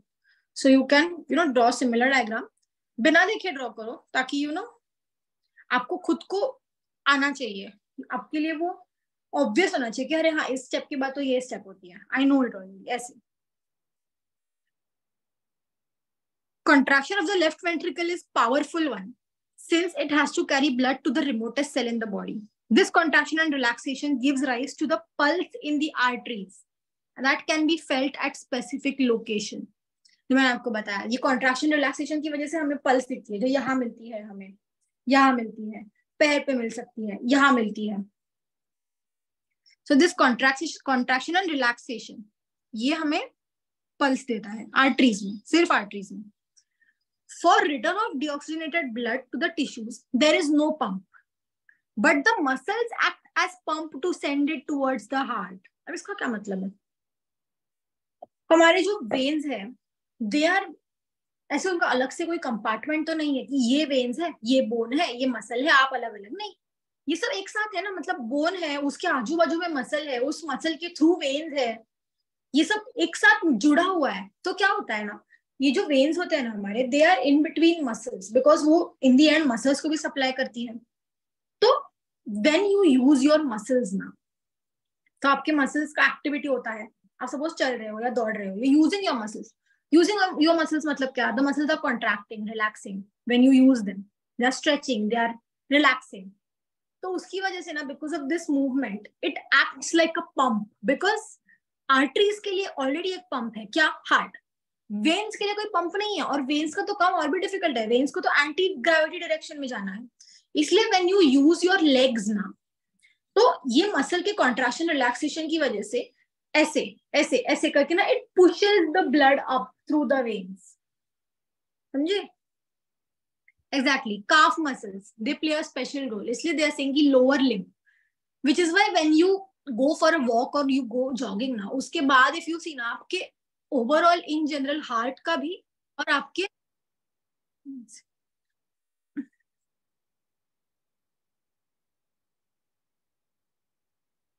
am I visible? Yeah.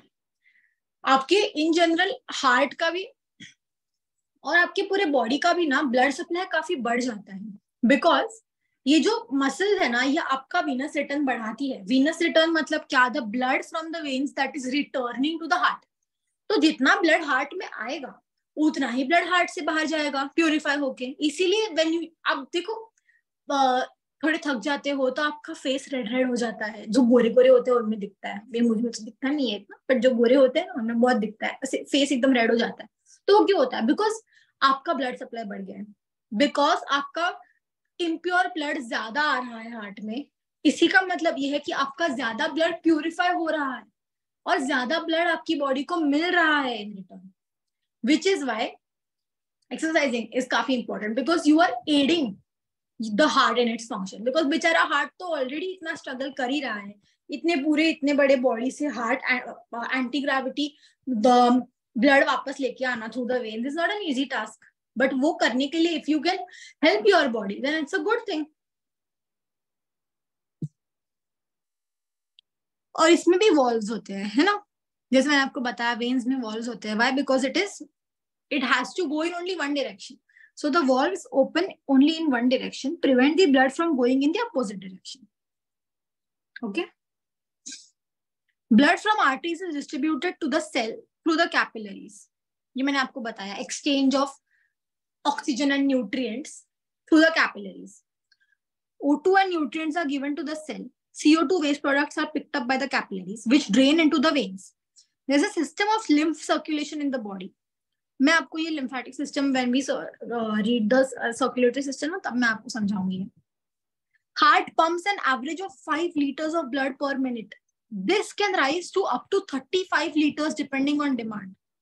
मतलब at rest आपका heart 1 minute में कितना blood purify कर रहा है? 5 liters. But this can go up to 35 liters अगर demand बढ़े तो हार्ट की. In a healthy individual, such output comes back to normal within a short time after stoppage of extra activity. Blood supply is automatically diverted more as per requirement to a particular organ. मतलब खाने के बाद आपका पूरा blood supply जाएगा आपके digestive system को. Muscles, अगर आप कुछ एक्टिविटी कर रहे हो तो आपका ब्लड सप्लाई जाएगा आपके मसल्स को. इसीलिए देखो, जब आप आपको टेंशन होता है या आप स्ट्रेस में होता है तो आपको भूख नहीं लगती है. Why is that? Because your body goes into the fight or flight mode. So in this case, your body needs more blood supply where? To the muscles to do some activity. जो भी आपको stress है या जो भी आपको tension है उसमें से वे आउट निकालने के लिए your body needs to give all the blood supply and the energy to your muscles, which is why आपका जो डाइजेस्टिव सिस्टम है ना वहां पे ब्लड बहुत कम जाता है. Now, how does this have a clinical significance? If you're constantly stressed, your body will be in a constant state of fight or flight. तो आपके डाइजेस्टिव सिस्टम का ब्लड हमेशा ही कॉम्प्रोमाइज होगा, विच इज वाई जो लोग क्रॉनिकली स्ट्रेस्ड होते हैं या जो लोग एक्सेसिव स्ट्रेस लेते हैं, और the people who don't know how to let go of things, उनको यूजुअली डाइजेस्टिव इश्यूज होते हैं. दे आइदर हैव कॉन्स्टिपेशन और डायरिया और ऑल्टर्ड बाउल मूवमेंट्स, बिकॉज आपके डाइजेस्टिव सिस्टम का जो ब्लड सप्लाई है वो हैम्पर हो रहा है. बिकॉज आपको कॉन्स्टेंटली, भले आप कुछ कर भी नहीं रहे हो, you are not even doing anything about the problem, but even if you just thinking about it, आपके बॉडी को नहीं पता ना कि आप क्या करने वाले हो क्या नहीं. उसका जॉब क्या है कि हाँ, this person is in stress, my job is what, to give the blood supply more to its muscles and stuff. और वो कहाँ से कॉम्प्रोमाइज होगा? फिर डाइजेस्टिव सिस्टम से, which is why it's very important to relax again, ताकि जो body का जहाँ ब्लड सप्लाई का नीड है वहां पे वो जा सके. बिकॉज हम क्या करते हैं, सोचते ही रह जाते हैं. We don't take any action about it usually, because हमारा कंट्रोल नहीं होता मोस्ट ऑफ दी चीजों पे हमारे लाइफ में. बट हम सोचते बहुत है कि मैं ऐसे करूँ क्या, मैं ये कर सकती हूँ, या ये हो गया तो, या just keep thinking about it. So it's basically like it's the saying ना, इंग्लिश सेइंग की, पुट द ग्लास डाउन. अब आपको अगर मैंने पानी का ग्लास दिया तो आपको मैंने कहा कि ये लेकर खड़े रहो, you stand for 1 minute, 2 minute, 15 minutes, आधे घंटे में हाथ दुखने लग जाएगा, because it's heavy glass. But why are you holding the glass? रख दो ना नीचे, कल वापस उठा लेना, भागा थोड़ी जा रहा है वो glass. You have to put it down, otherwise आपको ही तकलीफ होने वाली है उस चीज की. ओके, इसीलिए it is important to relax, because the body doesn't know what you are going to do. ये बैटल फील्ड पे चल रही हो या आपके दिमाग में चल रही हो, बॉडी का रिएक्शन सेम ही होने वाला है. भले आप सच में जंग पर जाओ लड़ने, या आपकी जंग आपके दिमाग में है, the body's response to it is going to be the same. So it is going to respond in a way कि now you going to go to the battle field, कि आप लड़ने वाले हो या आप going to do something to save yourself. But हम नहीं करते कुछ, बिकॉज हमारे प्रॉब्लम्स फिजिकल नहीं है आजकल. Our problems are all psychological and mental. But the body's response to it is physical, which is why ये सारे physical problems, जैसे हम psychosomatic disorders कहते हैं, ये हमें होते हैं. Since the heart rate is solely controlled by autonomic nervous system, emotions are closely linked to the heart rate, volume, etc. Therefore, any extra activity of the mind puts extra load on the heart and circulatory system. Respiratory rate is also closely linked with the heart. Blood exerts pressure on the arterial walls because of contraction of the heart. There are sensors called as baroreceptors located on the aortic arch and near the carotid arteries. These sensors sense the stretch and distension of the arterial walls and activate the inhibitory center, reducing the cardiac output. These are important names. Just leave it. The brain receives nutrients through CSF. CSF क्या है? Cerebrospinal fluid. जैसे हमारा blood होता है, brain में एक blood brain barrier करके होता है. What does that mean? कि ब्लड में जो भी है वो ब्रेन तक नहीं पहुंचना चाहिए, बिकॉज ब्लड में वेस्ट प्रोडक्ट्स भी हो सकते हैं, इसलिए देयर इज अ बैरियर. और ये बैरियर में से जो काम की चीज है ना वो ही निकल के आती है ब्लड तक, और वो जो काम की चीज होती है उसका एक फ्लूइड बनता है, which we call the cerebrospinal fluid. There is a constant exchange between blood and CSF. There is a barrier between the two so that all the ingredients and chemicals present in the blood cannot reach the brain. Correct? जो मैंने आपको अभी बताया वो. Blood is made up of plasma 55% and cells 45%. RBCs contain hemoglobin responsible for oxygen transport. WBCs and antibodies in the plasma constitute a major defense mechanism, and platelet ensure clotting of blood to prevent blood loss in case of injury. ठीक है, ये मैंने आपको already बताया है the functions. Now what are the effect of yogic practices on the cardiovascular system? Observance of yama and yamas helps to maintain individual and social harmony. This leads to purification and calmness of mind. Since speed of mind is closely linked to the functioning of the heart, These help in harmonizing and maintaining normal heart rate and circulation. Yemen नियम अगर आपने पढ़े होंगे तो there are certain rules or the ways of life that you should follow and they're very easy. तो अगर आप ये फॉलो करोगे ना तो आपको एक सर्टन पीसफुलनेस मिलेगा, और ये पीसफुलनेस जब आपके माइंड को मिलता है ना तो वही peacefulness it gets transmitted to your physical self as well. Different asanas and mudras by stretch and pressure on different parts of the body alter the circulation pattern. Topsy-turvy asanas aid in proper venous return from lower extremities, reducing pressure on the heart. जो हम करते हैं सर्वांगासन या फिर विपरीत करनी मुद्रा, इन सब में हम क्या करते हैं, we lift our legs up. तो इसमें क्या होता है, एंटी ग्रेविटी जो एफर्ट करना पड़ रहा था हमारी बॉडी को to send venous blood back to the heart, थोड़े टाइम के लिए हम बॉडी को हेल्प करते हैं. We make the legs like this, ताकि लेग का जो लेग से जो वीनस रिटर्न आ रहा है हार्ट को वो हम फैसिलिटेट करते हैं. इन द सेम वे जब हम सर्वांगासन करते हैं या शीर्षासन करते हैं तो उसमें शीर्षासन स्पेशली सर नीचे होता है और हार्ट ऊपर होता है. तो हम क्या कर रहे हैं, हम ब्लड का परफ्यूजन बढ़ा रहे हैं, हम ब्लड का ब्रेन का परफ्यूजन बढ़ा रहे हैं. ब्लड जो है हार्ट से डायरेक्टली ब्रेन में जा रहा है बिकॉज हम उल्टे हैं. So this helps in improving your concentration power in your memory. In the same way, पैर से भी blood आ रहा है हार्ट तक very easily. तो venous return भी बढ़ रहा है, तो आपका circulation in general improve होता है. Asanas like Mayurasan, Dronasana exert positive pressure in the abdomen followed by release. जब हम abdomen पे pressure डालते हैं, उसकी वजह से भी venous return बढ़ता है.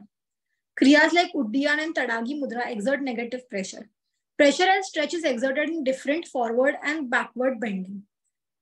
All these help in restoring a proper circulation through the body. जहाँ मतलब जब हम अपनी बॉडी को थोड़ा सा मोड़ते मरोड़ते हैं ना, तब जो भी अगर कहीं पे ब्लॉकेजेस कुछ प्रेजेंट होंगे हमारे बॉडी में कि जहाँ से मतलब थोड़ा सा ब्लड फ्लो प्रॉपर नहीं हो रहा है बिकॉज इट इज ब्लॉक, तो हमारे इन सब चीजों की करने की वजह से it gets opened up, which is why the perfusion to the entire body increases.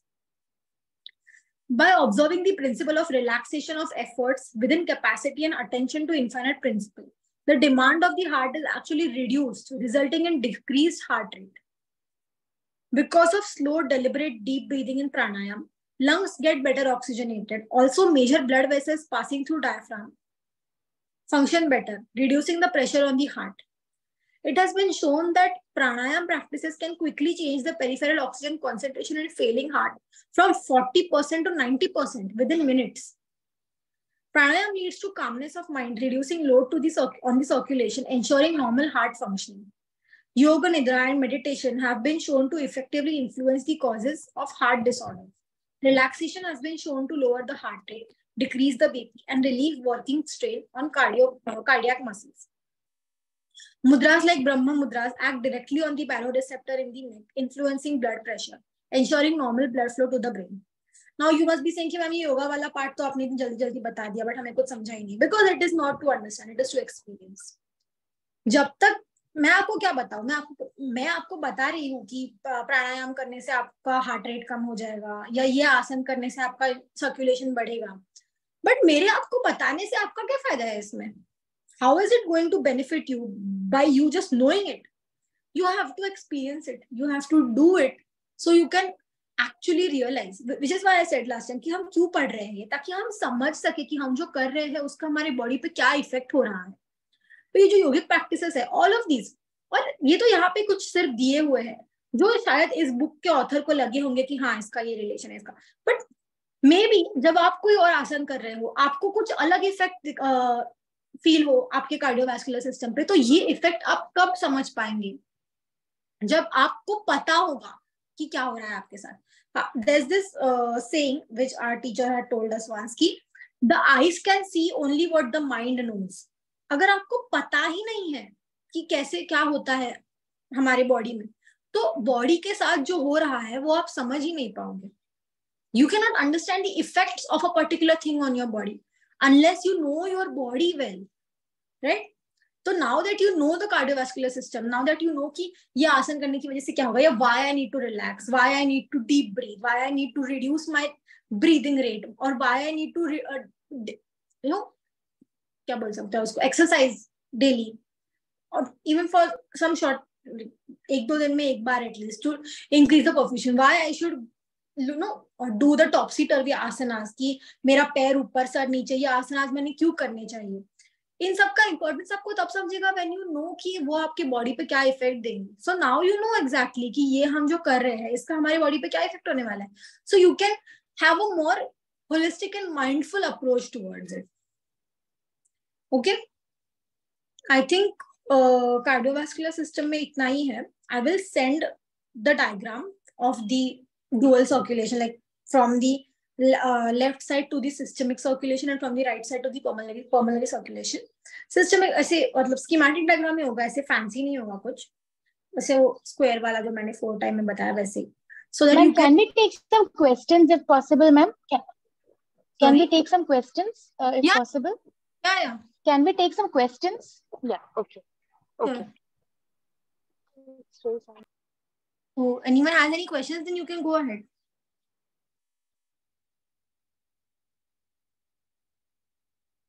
So, ma'am, I have a question. Okay. Yeah. So, see, first I would like to know about the thermodynamics and, you know, how the thermal regulation is done and how, you know, exactly our body reaches that typical temperature of 98.6 degrees Fahrenheit. That is one of my first questions. And I've always seen an ECG kind of the wave that they plot it out. So there is a small kind of a smaller spike. I think that is the SA node spike. And after that, there's a bigger spike, which is the kind of the bigger pulse that comes. And then there's a rest phase. So how exactly does the heart function in each of these spikes? As I understand, these spikes are the electrical signals. They are the okay. Node to the AV node, then to the bundle of His and Purkinje fibers.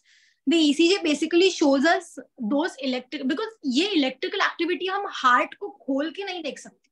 You are not going to see any lightning current go through the heart, but you can see that electrical activity through the ECG. So there's this P wave, then there's the QRS complex, and there is the T wave. Okay, so ये क्या है?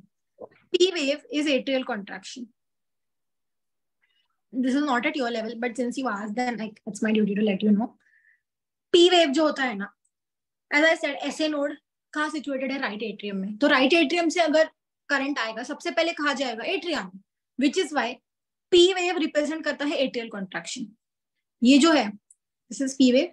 Now this is called the QRS complex. ये साथ में जाता है. इसमें से ये जो है ना, first this is Q, this ऊपर वाला positive is R, and this नीचे वाला फिर से is S. This is the ventricular contraction.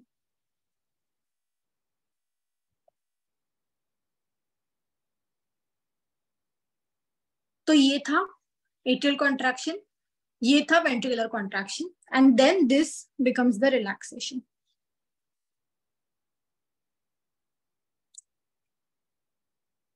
This is the T wave. So this effectively measures the blood that is going out of the left atrium and the left ventricle, right? No, it doesn't measure the amount of blood. You cannot measure the amount, but it shows you if it is going. Not the amount, but yeah. It shows you if it is going in a particular order. Got it. भी हो सकता है कि there's called something as ectopic SA node, कि मतलब SA node आपका शायद atria में है ही नहीं, या फिर एट्रिया में ऐसी नोड है बट आपके हार्ट में से कहीं और से भी करंट आ रहा है. So it causes aberrant currents. और अगर आपका हार्ट इस पर्टिकुलर पैटर्न में कॉन्ट्रैक्ट रिलैक्स नहीं करेगा ना, तो आपको इफेक्टिव सर्कुलेशन नहीं होगा, जिसको हम कहते हैं अरिदमिया. नाउ अरिदमिया क्या होता है? Arrhythmia is so that is my next question as well. So I wanted to ask about AFib and VFib. AFib and VFib are what? They are arrhythmias. मतलब आपके हार्ट का rhythm disturb हो गया है. So AFib is atrial fibrillation, VFib is ventricular fibrillation. Atrial fibrillation में atria का जो contraction है, that is going haywire from the normal contraction, whereas ventricular fibrillation में the ventricle का contraction, it is not contracting in line with the, it is not contracting the way it is actually supposed to contract. That is basically AFib and VFib. This is all very like high level. तुम लोग को ये सब जानने की जरूरत नहीं है. So why I was asking is because it is usually said that अगर heart attack होता है, So V-Faber is an indicator that the person is kind of prone for heart attack or might have had a heart attack in the past. So Yeah. is that the case? Yeah, might happen because as I told you कि myometrium जो है उसका अगर blood supply चला गया, जो MI में होता है, हार्ट अटैक में क्या होता है, इन्फेक्शन, मायोकार्डियल इन्फेक्शन, उसमें the blood supply goes away, so the cell dies, muscle जो हार्ट का मसल है it dies, some part of it dies. तो अगर इट डाइज तो वहां पे करंट भी नहीं जाएगा ना. सो बिकॉज वहां करंट नहीं जा रहा है, इसका मतलब क्या कि हार्ट का इलेक्ट्रिकल एक्टिविटी डिस्टर्ब हो गया. So if the MI affects a larger portion of the heart, so there is a significant disturbance in the electrical impulse generation and conduction of the heart, because of which you can get these type of arrhythmias. Atrial fibrillation is one of the most common of them, and it is so if I go into all of that, then it will become a very high level for you. So basically, yeah, you are prone to arrhythmias after you get a heart attack because some of your heart muscle dies, because of which it cannot conduct the impulses, which is why you are prone to arrhythmias. Okay. Thank you, ma'am. And as I understand, thermoregulation is more with respect to the output of the cellular respiration. Can we say? Because when the cellular respiration happens, the heat is a byproduct of it, along with the carbon dioxide. So the body temperature or the warm-bloodedness that we say is primarily because of the cellular respiration, right? Because when ATP is generated, ATP, it is the currency of energy. So when ATP is generated, some amount of heat is released, which is why when your metabolic activity increases, when you go out for a jog or when you go out for a run, आपकी body का metabolic demand बढ़ता है, because the demand of the muscles is increasing. Your body is metabolizing the nutrients at a faster rate, and every time when there is a breakdown of nutrients, there is release of some heat, which is why आपको गर्मी लगती है, because you start feeling hot because your body is generating that heat, because it is breaking down nutrients to provide to the muscles and to your entire body, because आपकी need बढ़ गई है अचानक से. which is why आप जब नींद से उठते हो you tend to feel cold. Why? Because आपकी बॉडी भी क्वेश्चन स्टेज में थी, एकदम शांत था सब कुछ. But in contrary to that, if you do some physical, ऐसा भी नहीं कि भाग के आना है या कुछ, even if you do थोड़ा सा घर का काम, झाड़ू लगा लिया, पोछा लगा लिया, उसके बाद भी you start to feel hot, because आपकी बॉडी की मेटाबॉलिक एक्टिविटी बढ़ती है, which is why it generates heat and then you start feeling hot. So that is how it regulates the temperature. Thank you, ma'am. Thanks so much. Madam, पोटऱ्यांना दुसरं heart म्हणतात ते का मला कळलं नाही मगाशी. आपले जे काफ मसल्स असतात ना, त्यांच्यामधून आपले सगळे वेन्स जातात, म्हणजे कुठल्याही मसल्स मधून आपले वेन्स जातात, सगळं एकत्र मिक्स्ड असतं ना ते. इट्स नॉट लाईक एकीकडे हाड आहे, मसल्स आहेत आणि मग आपले ह्या ब्लड वेसल्स, असं नाहीये. ते सगळं एकमेकांमध्ये गुंतलंय. तर तुमचे जेव्हा मसल्स तुम्ही वापरणार फॉर एनी रिझन, तुम्ही वॉक करायला गेले, चालायला गेले, काही काम केलं, तर तुमचे मसल्स कॉन्ट्रॅक्ट होतात. कॉन्ट्रॅक्शन आणि रिलॅक्सेशन ह्याच तुम्ही चालताय, वेन यू आर वॉकिंग, तुमचे मसल्स यूज होतात. पण यूज होतात म्हणजे काय होतं, मसल्स कॉन्ट्रॅक्ट आणि रिलॅक्स होतात. तर हे कॉन्ट्रॅक्शन आणि रिलॅक्सेशन, आता हे कॉन्ट्रॅक्शन रिलॅक्सेशन मी तुम्हाला अजून कुठे सांगितलं, हार्टमध्ये. Just the way the heart contracts and relaxes, आणि त्याच्यामुळे आपलं आर्टिरियल ब्लड आपल्या पूर्ण बॉडीला पोहोचतंय. तसंच जेव्हा तुमचे मसल्स कॉन्ट्रॅक्ट रिलॅक्स होतात ना, तेव्हा तुमचं जे ब्लड आहे वेन्स मधलं, ते वरती पुश होण्यासाठी हेल्प होते. म्हणजे तुम्ही खालून त्याला असं दाबताय ना मसल्सने, म्हणजे ते दाबलं जात आहे तुमच्या कॉन्ट्रॅक्शनमुळे मसल्सच्या, त्यामुळे ते ब्लड हळूहळू वर चढण्यात मदत होते. And it goes back to the heart, the impure blood through the veins. That is why it is called the second heart of the body. Okay, thank you. My question was with respect to dual circulation. I just had a small confusion. Is dual circulation with respect to the right and left side of the heart, wherein the oxygenation and deoxygenation of the blood is simultaneously happening? Or is it with respect to the pumping of the heart, wherein atrias are contracting and simultaneously the ventricles, how is it? Like, I just confused. Right side. It's not about the atria and ventricles. It's about right and left. See, as I told you, एक heartbeat का time कितना होता है? 0.8 seconds. 0.8 seconds. So 0.8 seconds में we can hardly differentiate कि कब atria contract हो रहा है, कब ventricle contract हो रहा है. So it's a very fast action. So basically ये सब साथ में ही होता है, मतलब ये कॉन्ट्रैक्ट होके फटाक से वॉल्व्स खुलता है, फटाक से ब्लड आता है वेंट्रिकल में, वेंट्रिकल्स कॉन्ट्रैक्ट होते हैं और फिर वो ब्लड जाता है, ऑल ऑफ दिस हैपन, और फिर ब्लड वापस भी आता है, ऑल दिस 0.8 सेकेंड्स। ये बताने में मुझे 5 सेकंड लगे, बट ये बॉडी में 0.8 सेकेंड्स में हो रहा है। Imagine how fast this is. So basically एक ही टाइम पे ब्लड जब राइट वेंट्रिकल से लंग्स में जाता है और लेफ्ट वेंट्रिकल से बॉडी में आता है, उसे हम ड्यूअल सर्कुलेशन कहते हैं। You can see it in this diagram I think, ये देखो। ओके ये आपकी रेस्ट ऑफ द बॉडी है, ये आपकी रेस्ट ऑफ द बॉडी है, और ये आपके लंग्स है। हार्ट से एक ही टाइम पे ऑक्सीजनेटेड ब्लड जा रहा है बॉडी में, और उसी टाइम पे डीऑक्सीजनेटेड ब्लड जा रहा है लंग्स में, with the same and with the same relaxation आपके बॉडी से इम्प्योर ब्लड आ रहा है हार्ट में, और लंग्स से प्योर ब्लड आ रहा है हार्ट में, एट्रिया में। So if hello, go on. So if we have to represent diagrammatically for the pulmonary circulation and the systemic, the upper part becomes the pulmonary, right? And the lower, wherein the heart and the body is there, that becomes a systemic circulation. Correct? Okay. While you're at it, just a second, ma'am. Can you also explain systolic and diastolic, ma'am? The parts of the blood pressure. What is systolic and what is diastolic? Yeah. Systolic is basically when the heart contracts, it is systole. Because heart contract हो रहा है, मतलब क्या हो रहा है कि आपका जो ब्लड आर्टरीज में से जा रहा है, it is suppose this is the artery, blood is going, heart is contracting, तो आर्टरीज ऐसे फूल जाती है ना, बिकॉज ब्लड उसमें से जा रहा है, तो it has to accommodate the blood that is flowing. So when the pressure, when there is contraction, it is called systole, whereas when there is relaxation, जब फिलिंग हो रहा है ना, that is diastole. Okay, systole is contraction, diastole is relaxation. इतना याद रखो, systole contraction, diastole relaxation. Okay, and typically systole is higher because it has to supply blood to all the parts of the body, like you said. घर से दूसरे बाहर तक जाना है. Because systole represents the contraction of the heart. So heart जब contract कर रहा है, तो obviously it is going to be more forceful. Whereas diastole is the relaxation of the heart. See, अभी मैं आपको अगर explain करने जाऊँ, contraction की वजह से ये bulge हो गया, बराबर, that is the systole. But जब blood चला जाता है, तो artery has to come back to its original position also ना. It's like a rubber band. You stretch a rubber band, but then it has to come back to its own place. तो जब वो वापस आता है अपनी जगह पे, that is the diastole in the artery. If you go and check. Okay. Systole diastole, systole diastole, इसलिए वो दो आते हैं ऐसे।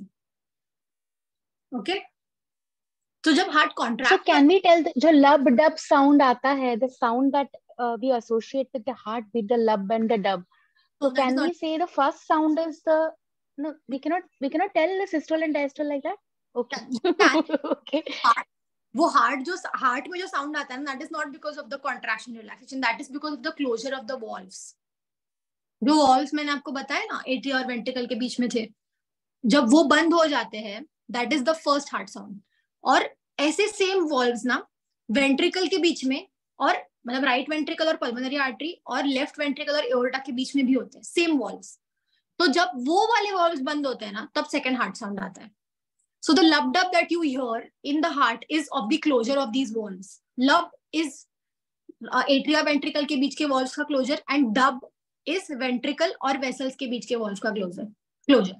बट जो यहाँ पे आप सुनते हो ना, that is corresponding to systole and diastole. But you can say कि वो यहाँ का जो है systole diastole, it corresponds with the lub and dub of the heart, but the reason is different. The reason for the lub and dub in the heart and the systole diastole in the pulse, the reason is different, but they correspond with each other, which is why हम pulse check करके heart rate बता सकते हैं ना। जब आप सेटो लगा के हार्ट पे चेक करते हो और आप यहाँ पे पल्स चेक करते हो, इट्स हार्डली लाइक 5 बीट्स का डिफरेंस होता है, जिसे हम अपेक्स बीट डेफिसिट कहते हैं। मतलब हार्ट रेट में और पल्स रेट में 5 बीट्स का डिफरेंस होता है, उससे ज्यादा हो तो दैट्स सम प्रॉब्लम। इसीलिए they are usually corresponding, so you can look into the heart through the pulse, which is why we check the pulse. Okay, तो ये सब थोड़ा हायर लेवल था, इसलिए मैंने आपको बताया नहीं first heart sound, second heart sound, because it is not required at your level, valves and वो सब। Good afternoon ma'am. या मैडम एक पूछना था, ये इसमें वेरिकोस वेन्स में जो वॉल्स वीक हो जाते हैं ना, तो उसको वो ठीक नहीं होता है ना कभी भी, मतलब उसके लिए कुछ there is no medicine for that ना? there's no medicine, तो but उसको स्ट्रांग हो सकते हैं क्या?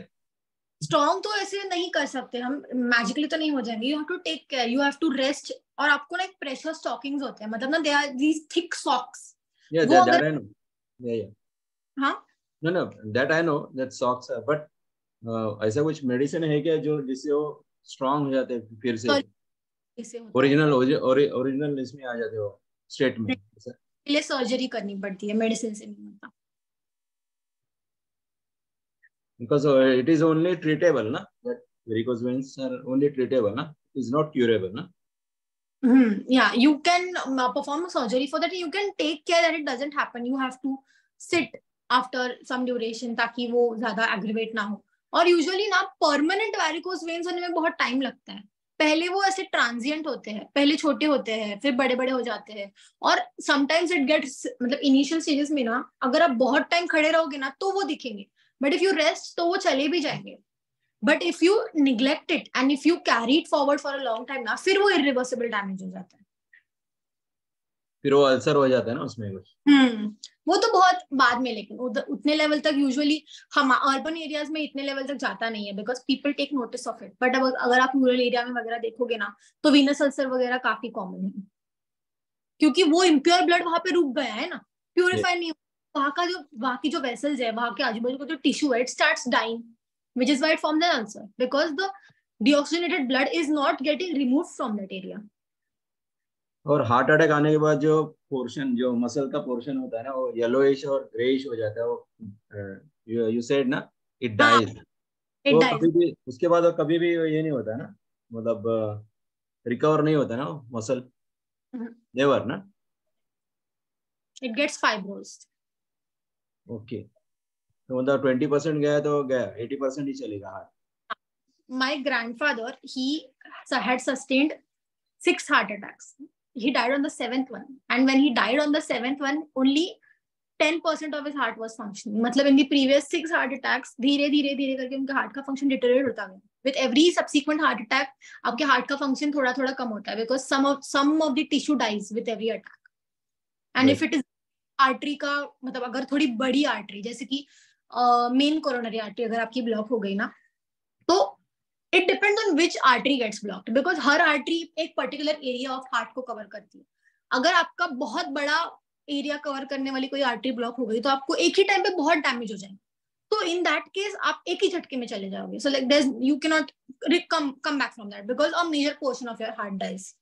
वेयरएज अगर कोई छोटी आर्टरी गई तो देयर इज स्टिल चांस कि आप रिकवर हो जाओ, but then your functioning will get reduced. Heart का जो फंक्शनिंग होता है वो कम हो जाता है उसकी वजह से। तो फिर 2D इको में क्या एग्जैक्टली कुछ 3 पार्ट्स कुछ है ना 2D इको में? 2D इको में जो चेक करते हैं ना, diagnose, what is that exactly? उसमें 2D इको में we get to see inside the heart, मतलब आपके कोई वाल्व को अगर प्रॉब्लम है, ओके, जो है जैसे कि एओर्टिक स्टेनोसिस हो गया है, या फिर आपके वेंट्रिकल का हाइपरट्रोफी हो गया। यूजुअली हाइपरटेंशन में क्या होता है, आपकी जो आर्टरीज है मतलब पैर के या हाथ के, हाइपरटेंशन में दे गेट वेरी स्मॉल, जिसकी वजह से आपका हार्ट जब पंप करता है ना ब्लड, तो ब्लड जा नहीं पाता उसमें से, because they have become small. तो ऐसे टाइम पे हार्ट क्या करेगा, और फोर्स लगाएगा। तो फोर्स लगाने के लिए क्या करना पड़ता है, उसकी मसल को और बढ़ना पड़ता है, तो उसका मसल थिक हो जाता है। तो ये मसल जब थिक होता है हम उसको हाइपरट्रोफी बोलते हैं। पर प्रॉब्लम क्या होता है ना, जब मसल थिक होगा ना तो आपकी जो कैविटी है, ब्लड अंदर की कैविटी हार्ट की, वो कम हो जाएगी। बिकॉज अगर आप मसल बढ़ा रहे हो, फॉर एग्जाम्पल इतना मसल था तो इतनी कैविटी है, बट अगर मसल का साइज बढ़ गया तो कैविटी कम हो जाती है ना। So this happens in hypertension, जिसमें आपकी हाइपरट्रोफी होती है। तो ये सब you can C on 2D echo, taking a picture of the heart. Got it. But the 2D echo cannot detect the blockages, right? It just gives you the functioning of the heart and things. I mean, only an angiogram can detect the blockages, right? Yes. Yeah. इसलिए this ECG is called a poor man's echo, because echo is expensive. तो ECG में भी ना आपको पता चल सकता है कि आपका कौन सा सब, क्योंकि मैंने आपको क्या बताया, this QRS complex for example it represents ventricular contraction. तो अगर आपका लेफ्ट वेंट्रिकल हाइपरट्रोफी हो गया है तो क्या होगा, अगर हाइपरट्रोफी है मतलब मसल बड़ा है, मतलब वहां पे इलेक्ट्रिकल इंपल्स भी ज्यादा जा रहा है ना, because it's a thicker muscle. तो आपका ये जो QRS कॉम्प्लेक्स है ना, ये वाला, ये बहुत बड़ा हो जाता है, ऐसे इतना बड़ा दिखता है वो ECG पे, यूजुअली इतना सा होता है ना, इतना दिखता है वो, इतना बड़ा दिखता है।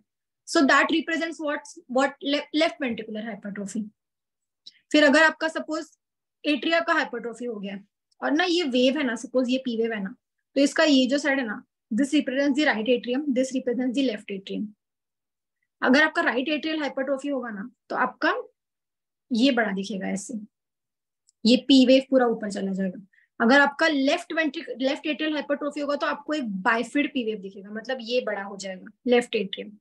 तो ये सब आपको एको पे दिख सकता है, बट सबके पास पैसे, specially in country like India, सबके पास एको वगैरह कराने के पैसे नहीं होते, इसीलिए ECG सबसे पहले कराते हैं। It's very cheap and it is a great way to look into the heart. It's called a poor man's echo, ECG. Thank you. Yeah. Thank you for indulging us, ma'am. Thank you so much. Yeah. Glad all of you have so much knowledge about all of these things. It's really great. Blue baby के बारे में थोड़ा चाहिए था, लेकिन अभी time हो गया है।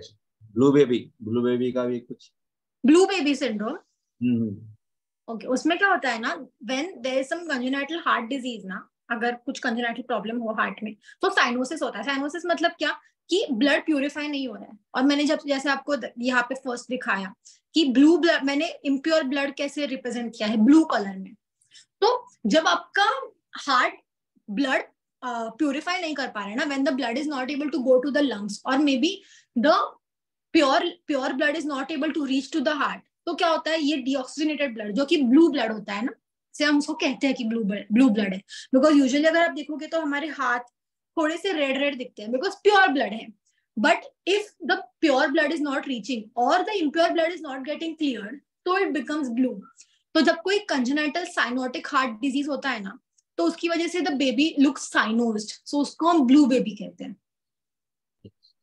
Okay, thank you. Thank you very much, ma'am. Thank you so much, ma'am. If anyone doesn't have any question, I think ma'am can wind it up. Yeah. Thank you, ma'am. Thank you so much. Ma'am, will we get this literature, ma'am? The one that you've shared. This text, this note, these notes. Yeah, ma'am. Yes. Thank you very much, ma'am. Thank you so much, ma'am. Thank you. Thank you. Bye. Have a good day. Bye-bye.